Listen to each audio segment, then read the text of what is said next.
Okay, so this is the end of day 3. I really had intended to hike for another half hour, 45 minutes, get another mile or two in.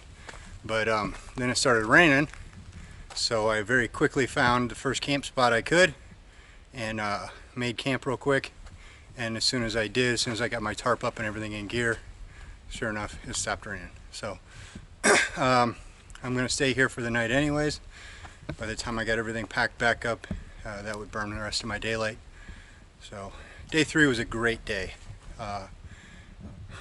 The Blood Mountain was very challenging, especially with everything being slippery. Blood Mountain up and down, a lot of it is just big boulders that you're climbing up over, big boulders, and you're walking across 10, 12 foot wide huge boulders.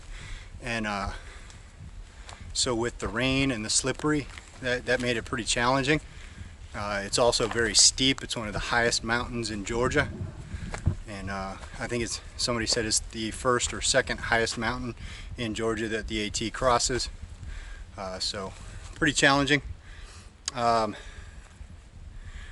there though, the downhill, again, scrambling down over those rocks, pretty tough. But then we get to Neal's Gap.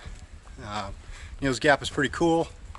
It's a nice building. The people were very nice. I got to see them helping out a couple of hikers do pack shakedowns.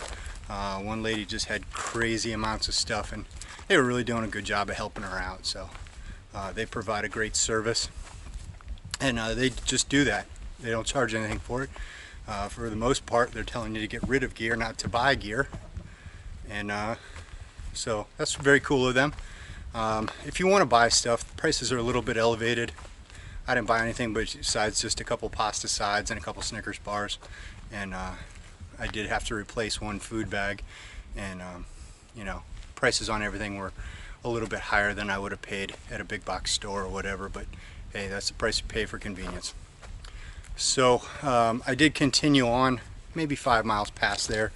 Very unclear exactly where I'm at here, but about 5 miles past Neal's Gap, and I'm gonna camp here for the night. There's a stream right down the way, so I already got some water, and getting ready to make my dinner. And day 3 was much better than day 2. Day 1 was challenging physically.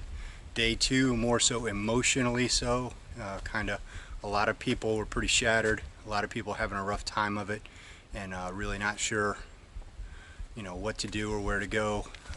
Not really feeling this whole rain thing. I saw some people early in the day in full rain gear, and that just made it that much tougher on them. So being emotionally prepared for those things really pays dividends. Having been through them before myself, I kind of knew what to expect and how to get through it. I really wasn't wrapped around the axle about the rain. I didn't even put my rain jacket on until it started getting cool, because wet's not a problem. Cold is the problem. So once I started feeling cool, then I put the rain jacket on as an insulating layer more than anything, and to keep my body from further cooling down. Ran into the Yeshua missionaries last night. Talked about them a little bit already. So we'll throw those in the category of trail angels. Crazy cult trail angels, but that's what you get. They did help us out. I took a little chicken soup from them and a little bit of hot tea, and I had some conversation with them, and I got my head screwed on, and went up the hill about a mile and camped there last night.